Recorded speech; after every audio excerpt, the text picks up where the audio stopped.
Yo, YouTube, what's up with your boy? Sports and Fitness Rants. I'm back, guys. Click that like button. Subscribe to my channel. What's up, y'all? Welcome back, guys.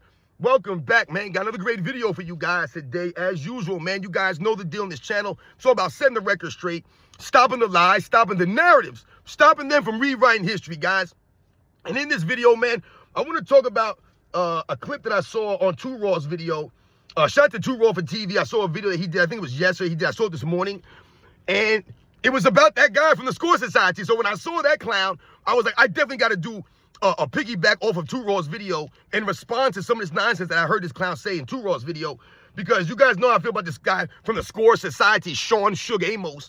I tell you, man, guy got sugar in his tank. That's why I call him Suge, because he got sugar in the tank. He's a sweet, soft, feminine fool that's a LeBron James apologist and supporter, out here talking about records about Michael Jordan and saying that Michael Jordan fans contradict themselves when it comes to the LeBron James Jordan debate, which we all know is not even an actual debate. Only LeBron James fans think it's a debate. But he says that we have to contradict ourselves if you're a Jordan supporter. If you're on the Jordan side of things, you have to contradict yourself. Eventually, you're going to contradict yourself, he says. And he said a bunch of things that contradicted his own himself in his clip. I'm telling you, these guys are fools. They don't know the game like that, man. And we're going to talk about this video, man. And I want to thank you guys, everyone across the world, everyone across the states has been supporting my channel. Once again, you guys know I am truly, truly humbled, man. Much respect to all you guys out there. Like I said, it means a lot, guys, for you guys to continue to come through, support the channel, come through the live streams, donate, send me emails, share your stories with me, all that stuff, guys. Real recognize, real true basketball fans, continue to stand up. And you guys know what to do. Turn the volume all the way up. Hit that play button. Remember, these videos are for educational purposes. And let's roll. So, yes, guys, like I said, man, I wanted to talk and respond to this clown that I heard on 2 Raw's video, that fool from the Score Society. Now, I'm telling you guys, this is one of the crappiest channels out there on social media. This clown is a LeBron James apologist. These guys do not know any history of the game. They have no perspective. These guys never played basketball, man. I'm telling you right now, these guys don't play sports. They didn't play sports growing up, but now they have a platform. They want to talk about the sports they never played growing up. I'm telling you guys right now, there's a difference between playing basketball in the streets and playing organized basketball, guys. Huge difference, man. Anyone that's played both can tell you that. All right? Street ball ain't the same as organized, guys. There are a lot of guys that are nice at street ball. Put them on an organized court. They're a hot mess, right? They're fouling out. They're getting called for travels and carries now, right? All this kind of stuff. Right? You got to learn to play in the system. You can't just do whatever you want out there in the street. It's a lot different when you're going against an organized team, right? You're not just playing against some guys, some random dudes in the street. You're going against another team that's organized. They have defensive plays or offensive plays. So a lot of these guys, I can tell, did not play organized sports, guys, growing up. They never did. You can tell they don't understand the game. They don't even have any context or anything perspective to give it to you. They're not talking to you guys as fans of the sport. They're talking to you as fans of LeBron James or fans of some of the other clowns out here, right? Fans of LeBron James' era, right? This is the greatest era. The guys back in the day were trash. So he said a bunch of things in this clip because, like I said, he's trying to say that if you're a Michael Jordan fan, you have to contradict yourself when it comes to LeBron James Michael Jordan debate, which I think all true fans understand. Not just Jordan fans, true basketball fans know there is no debate between Michael Jordan and LeBron James. The only fools who think this are these clowns. These clowns from the Score Society, this kind of Sean Amos clown. Don't know what he's talking about. He don't know the game like that, man. Dude, like I said, these guys never played it, never watched it, but they got so much to talk about and say about the era that they never watched. So I'm going to read off some of you guys the comments that he says word for word, the quotes that he said to his clip that I heard. All right? He says this. Remember, we're the ones who contradict ourselves because we're Jordan fans. He says this. When it comes to the Jordan-LeBron debate, bro, this is what his words was. I don't use bro. That's his thing. If you on Jordan's side, you have to contradict yourself at some point. That's how he started off his whole little clip here. That's how he started off. All right, guys? Remember he said that. If you're on, remember his exact words he said. When it comes to the Jordan-LeBron debate, guys, 2 names there, Jordan-LeBron debate. All right, remember that. We have to contradict ourselves. Then he proceeds to say this. So now he's giving you examples of what Jordan fans say and how they contradict themselves. All right, so he says this. If you say, he goes, you say he got 6 rings. He goes, Bill Russell had 11. So wait a second. If we're talking about, you just said earlier, 2 seconds earlier, that when it comes to the Jordan-LeBron debate, so he says if you say Jordan got 6 rings, he says Bill Russell had 11. What the hell does Bill Russell got to do with the Jordan-LeBron debate, you fool? You talk about contradictory. You talk about sounding like an idiot. Dude, you just contradicted yourself. You just said when it comes to the Jordan-LeBron debate, and then you bring up Bill Russell. Bill Russell? What does Bill Russell's 11 rings have anything to do with Michael Jordan's 6 rings compared to LeBron James' 4? What does that have to do with it? I've said this many times, guys. This is a LeBron James fan move. This is their go-to tactic. This is all they got. When you say you want to have a conversation or a debate, a back and forth, LeBron versus Jordan, you mention the rings, they bring up Russell. We're talking about Jordan versus LeBron, you clown. We're not debating Russell versus Jordan. If we can have that debate too. If you want to do that debate, we can do that one. We're talking about Jordan versus LeBron, you fool. And you're bringing up Bill Russell already 10 seconds into your clip here. You're trying to make a point and you bring up Bill Russell. You sound like an idiot, man. Who's talking about Bill Russell here? We're talking about Jordan versus LeBron. You bring up Bill Russell 11 rings. He says then if you say he did it in 13 years, then he says Bill Russell won 11 in 13 years. Once again, you're bringing up Bill Russell in a debate against Jordan versus LeBron? What does Bill Russell have to do with this debate, with this conversation? Why are you bringing his name up? You guys are weird. You guys always debate Jordan versus 5 players. It's never Jordan versus LeBron. We're talking about Jordan's resume and LeBron James' resume. You bringing up Bill Russell's rings? Jordan did more with less than Bill Russell, guys. Not even close. Did more with less. And he did more in less time than Russell. So once again, we talk about championships. We talk about MVPs. We talk about the defensive accolades. We talk about the team accomplishments. We talk about all the things that Michael Jordan did, right? Just going out there and competing in the slam dunk contest and just being that guy. The leadership, 2 3-peats in an era that you don't see this kind of stuff happening. Once again, he did not have the teammates of a Bill Russell. It's not knocking to Bill Russell, but he did more with less, man. That's the facts. But once again, why are you bringing up Bill Russell? Doesn't make any sense. You're contradicting yourself already. Then he says this, which I thought, it gets funny and funny. It actually gets worse and worse. He actually sounds stupider and stupider as this clip goes on. He says, Jordan fans say LeBron had a super team. Then he proceeds to go like this. Name a time Jordan was on a bad team and won. You can't. He always had a great team. So Jordan always had a great team. And once again, you name me another player that won a championship on a bad team. I'm so confused when these guys make these statements. What player won a championship on a bad team? No one's ever won a championship on a bad team. A team that won the championship obviously is a very good team. Are they not? But he's over here telling you that when was Jordan not on a good team? Or when did Jordan win on a bad team? When did LeBron James win on a bad team? And when we talk about LeBron James being on a super team, and then you try to say that Michael Jordan was on a really good team when he won, yes, but he built that team up on his own, pushing them through practices, right? Making them better, earning it, developing with them, not trading guys every year, not crying and moaning for this and that. He won with the guys he had, but you're over here talking about he had a great team when he won. Everyone had a great team when they won. But did he have a great team when he got there? No, he did not. So he had to develop that team. He had to wait for that team. And that's what Michael Jordan did. He went through the grind. He went through the battles. Not many NBA players come close to Michael Jordan's early season struggles and the battles and the grind that he had to go through with the team that he was playing with. But he's over here talking about, oh, LeBron had a super team. You name a time when Jordan had a bad team and he won. He always had a great team. Always had a great team? No, he made them great, you fool. LeBron James built up a team. Michael Jordan didn't build a team. He built them in practice. LeBron James built them through free agency and through leaving his team and go joining champions. You name me a time when Michael Jordan joined a champion to win. Sean Shook Amos, you fool. You're such a clown, dude. I swear I wanted to slap these dudes in their face because once again, you're talking about stuff that you have no business talking about. Keep Michael Jordan's name at your mouth, you fool. Keep the nice guy's name at your freaking mouth. I'm so tired of these guys. You want to support LeBron James, and by all means, go ahead. Stop lying and making up stories, man. You sound like a fool. So tired of these soft, feminine dudes out here thinking they spitting facts. This guy really thinks he's spitting facts. Dude, you're a joke. Your platform's a joke, man. Straight clown out here. Name a time. And then he continues. Like I said, it gets even worse. He goes, once again, now, here we go now. We got 10 in the whole era. He goes, when a Jordan fan says the East was weak, right? Because they talk about LeBron James went to all these trade finals. He goes, the East was weak, which we all know. The East was weak. We've done videos on this. We've talked about this. It's been documented. It's not our opinion. This is not how I just feel about this. It's the facts. The East was weak as hell when LeBron James was in that joint. All right? Weak as hell. It's been documented. It's not an emotion. It's not just our opinion on this. It's been backed up with facts. His response is this. Name a time where Jordan had 8 strong teams. Now, when Too Raw was responding to a lot of this stuff, he didn't understand if this guy was trying to say 8 strong teams in the conference or 8 strong teams in the NBA. But I'm going to just go with the conference because, I mean, we all know that he don't know what he's talking about. There was obviously 8 more than 8 strong teams in the NBA during those years. But let's just talk about the conference because he proceeded to say maybe the Pacers, the Knicks, and Orlando. That's what he said. So that was his response.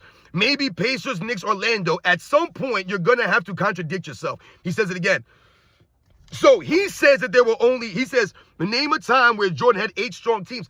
I'm trying to figure, when did LeBron James have 8 strong teams in his conference? When did he have 8 strong teams in his league? In the entire NBA? When? Name it. You see, they'll just say stuff, but he won't give any evidence to support his facts here or his statements here.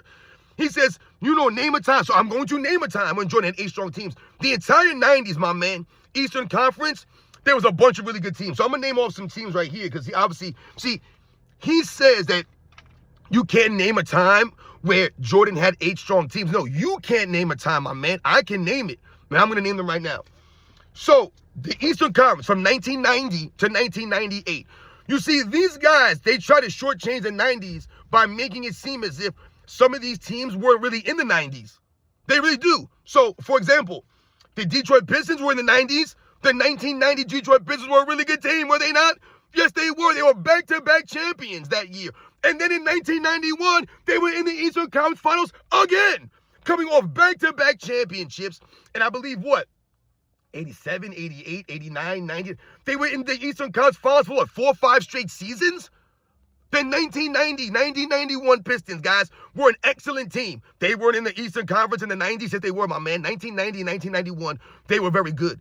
You had Dennis Rodman, a back-to-back Defensive Player of the Year award winner. You had Isaiah Thomas. You had Joe Dumars at his peak. Right, you had a really good team. They were really good, man. That's why they were in the Eastern Conference Finals all those consecutive seasons, 1990 and 1991.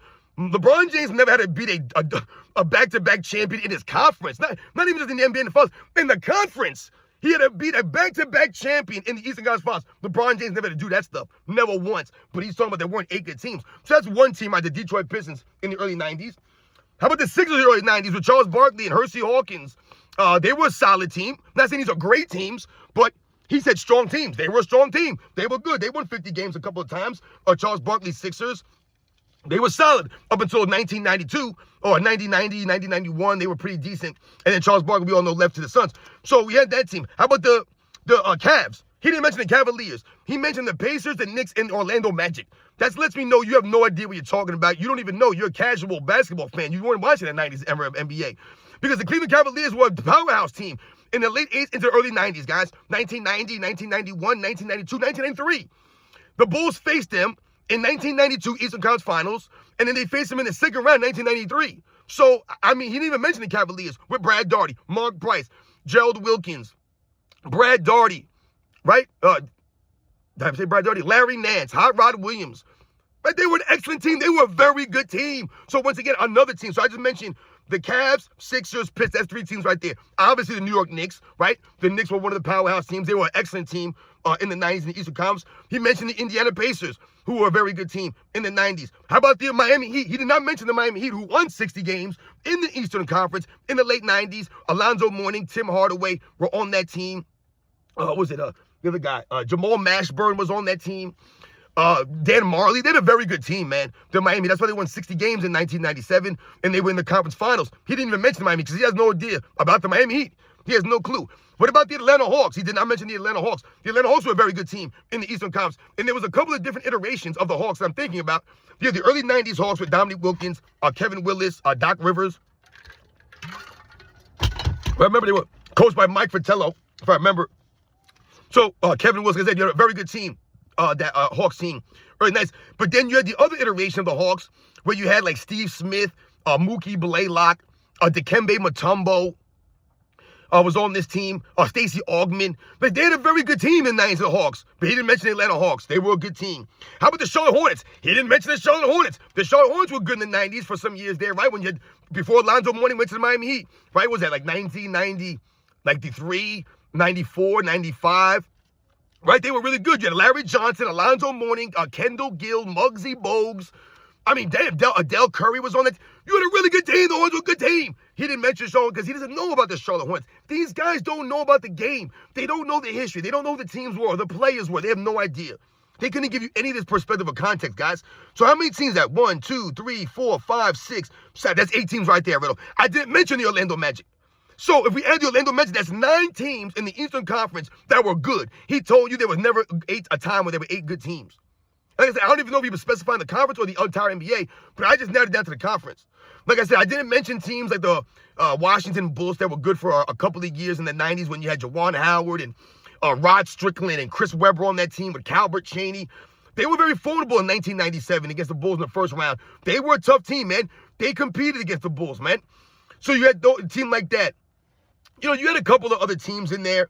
You know, for them to say that, or for him to make that point that there were never 8 teams, and I just read off, like I said, about 8 or 9, I mean, my goodness, man. And then he proceeds to say this. This is how you know it's ridiculous. Remember, guys, the Eastern Conference, when Michael Jordan played the East versus West, it was balanced, guys. There was a balance. I tell you guys all the time, it wasn't just about LeBron James' Eastern Conference being weak historically versus other Eastern Conferences. It was how weak it was in relation to the Western Conference. And I told you, there was a difference of, from 2005 to 2015, guys, right? There was a difference of 596 games. The Western Conference won 596 more games versus the East, guys. That's how unbalanced it was. You know what that same difference was in the 90s from 1990 to 1998? Remember, it was a lockout short season, 99. In that decade, the East and West, the difference was 2 games. 2 games, guys. The East won 2 more games than the West. But in LeBron James' time, the difference was 596. That's what we're talking about. We say it's weak East, you fool. You don't know what you're talking about. Name me the powerhouse teams that LeBron James faced in the East. Name the powerhouse. Name 8 good teams. You can't name them. There were none. Who are you going to name? The Raptors? The Atlanta Hawks with Paul Millsap and Kyle Korver. They couldn't shine the shoes of the Atlanta Hawks with Dominique Wilkins and Kevin Willis. They couldn't shine the shoes of the Atlanta Hawks with Steve Smith and Mookie Blaylock and Dikembe Mutombo. I mean, what are we doing here? The Toronto Raptors. They're not beating the New York Knicks. They're not beating the Indiana Pacers. They're not beating the Orlando Magic or the Cleveland Cavaliers. They're not beating the Hornets, the Pistons. Come on, man, these weak-ass teams. The New York Knicks of the 2010s, they can't shine the shoes of the 90s Knicks. They can't come close to that. Carmelo Anthony, come on, man, stop it. Amari Stoudemire. These guys, that team was weak, man. Once again, Indiana Pacers with Paul George and Roy Hibbert can't shine the shoes of the Indiana Pacers with Reggie Miller, Rick Smits, Mark Jackson, Chris Mullin, or any of these other Indiana Pacers teams with the Davis boys, Dale Davis and Antonio Davis. Come on, man, stop this right now. All right? Those Pacers teams of the 2010s, they can't come close to that. The only Pacers teams that were comparable to me would be like the Pacers teams in the early 2000s that got messed up with the mouse of the pals. When you had Reggie Miller still there, Jermaine O'Neal, Ron Artest, I think Steven Jackson was on that team, I remember. So that team was very good. And I think that team could have won a championship. I think they were coached by, I want to say Rick Carlisle maybe. So they were an excellent team. But the 2010s Pacers, nowhere close to that. And then he says this, guys. You can't name a team better than Golden State Warriors. You can't name a team better than the Spurs. So I'm confused here. We talk about the weak Eastern Conference, and then you go to the teams that he played in the finals, and you bring the Golden State Warriors. The Golden State Warriors, once again, they're so formidable, they're unbeatable, that they were getting blown out by 20-plus points in the third quarter to the San Antonio, the 2017 Spurs, with Kawhi Leonard and Marcus Aldridge. And I told you, man, they had no answer for Kawhi Leonard. So you're telling me that Kawhi Leonard was running roughshod over them with LaMarcus Aldridge as his best teammate, and you're telling me that they're going to be able to beat Michael Jordan's Bulls? That Michael Jordan never played a team like that? That team is not that impressive. Once again, you guys are making it seem like they're unbeatable. You know who Michael Jordan was playing in the finals, guys? Some of the toughest teams ever. And people think because they didn't win, they weren't that great, right? That's the whole point here, right? They'll say that LeBron James' competition was so fierce because he lost to them. Instead of him having to raise his play, maximize his teammates, right, take the challenge on, no, LeBron James choked it up in a lot of these. Didn't play defense like that, didn't galvanize his teammates, right, didn't sacrifice for them, so you lost. And they say, oh, he lost because they were so good. Michael Jordan's team wasn't good because he beat them all? No, it's because he was clutch. He didn't choke it up. He galvanized his teammates, right? He was coachable. He sacrificed for them. He played defense. He took the challenge on. He had leadership. In 1991, the Bulls played the Lakers in their first NBA Finals, right? The Lakers had all the experience. I told you, they were the favorites to win that. But do you guys realize that who they beat to get there, the Lakers? People say, oh, the Lakers were trash. They were old. He beat Magic Johnson in HIV. We always say the same thing. Magic Johnson was runner-up to the MVP that year. Coming over back-to-back MVP, so he almost won 3 in a row, Magic Johnson, but they tell you he wasn't good or old. And the Lakers team was the Showtime Lakers, they'll say, because Kareem Abdul-Jabbar wasn't there. Kareem Abdul-Jabbar did not make them Showtime Lakers, right? He was not the reason they were Showtime. Magic Johnson made the Lakers Showtime, not Kareem Abdul-Jabbar. Kareem Abdul-Jabbar made them a formidable team because he's a great player, but he did not make them Showtime. All right? The thing about the Lakers that we have to understand is that they were so good. Magic Johnson was so great. He was that team. He was the engine that made them go. When Kareem Abdul-Jabbar retired after the 89 season, the Lakers still won 60-plus games the next year, 1990, guys. And in 1991, when they played the Lakers in that first round, the Lakers beat the #1 seed Portland Trailblazers to get to the finals that year. All right? So they didn't play some crap team. They played a really good team that was in the finals in 1989, the Lakers, were they not? Right? They won 60 games in 1990. And then in 1991, they beat the #1 seed in the Western Conference Finals to get to the finals. They were an excellent team, man. They were very formidable. That's why they were the favorites. But Michael Jordan raised his level of play. Game 3. Let's think about the 1992 Portland Trailblazers, right? Because they weren't that good as the Golden State Warriors or the San Antonio Spurs of 2014. Give me a freaking break here, dude. All right? The 1992 Portland Trailblazers, once again, how did they get there, right? And how many times were they in the finals? See, the Chicago Bulls were going into their second finals, right? Back-to-back finals appearances. And the Portland Trailblazers were going into their second finals, guys. Remember, in 1990, the Portland Trailblazers were in the NBA Finals. They lost to the Detroit Pistons. Then in 1991, they lost in the Western Conference Finals to the Lakers. And then in 1992, they're back in the finals. So the Portland Trailblazers were so good and so formidable that they went to 3 straight Western Conference Finals and were in 2 of the 3 NBA Finals. 2 of 3 years in a row. That's how good and formidable they were, the Portland Trailblazers. And the Bulls beat them. Remember, 2 games apiece. In Game 5, Jordan dropped 46 points. That was a difference right there. That was the backbreaker for the Portland Trailblazers. But they were an excellent team. I told you, top to bottom, the Trailblazers were probably a better team than the Bulls on paper, top to bottom. The difference was Michael Jordan. This is what he did. Clyde Drexler and Clyde Drexler. So these are some formidable teams here. The Phoenix Suns were a formidable team, were they not? They were an excellent team, the Phoenix Suns. Charles Barkley was sensational. Sensational, man. Kevin Johnson wasn't great in some of those games, but Charles Barkley was sensational, man. And they were an excellent, excellent team. They were, I told you, in that finals, the Phoenix Suns and the Bulls scored the same amount of points, guys. The difference was what? Michael Jordan averaged 41 to beat them. 41. 1997, 1998, 1996, the Seattle Supersonics. Look how many times the Seattle Supersonics won 60 games in the 90s. Look how many times they won the conference finals. Same thing with the Utah Jazz. Look at the teams that Utah Jazz had to beat to make the finals. They beat the 98 Lakers 4 games to nothing in the West Coast Finals with 4 All-Stars. 4 All-Stars, man. But they talk about Mike Jordan ain't playing nobody. Dude, you contradicted yourself left and right here. You have no idea who these teams were, who these players were. You're talking nonsense. You bring up Bill Russell when we talk about Michael Jordan versus LeBron James. You contradict yourself all the time. These guys are weird. I can tell you, but you bring up MVPs, they'll bring Kareem Abdul-Jabbar. Michael Jordan clearly did more with less than LeBron James. He did more in less time than LeBron James.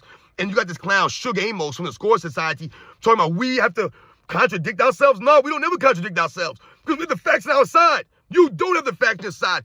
You're the guys who are trying to rewrite history. You're the ones who sound like hypocrites, and you're the ones who contradict yourselves all the time because you guys are a bunch of fools. Like I said, you guys don't know the game. You don't know the history of the game, none of this stuff, man. Remember that, guys.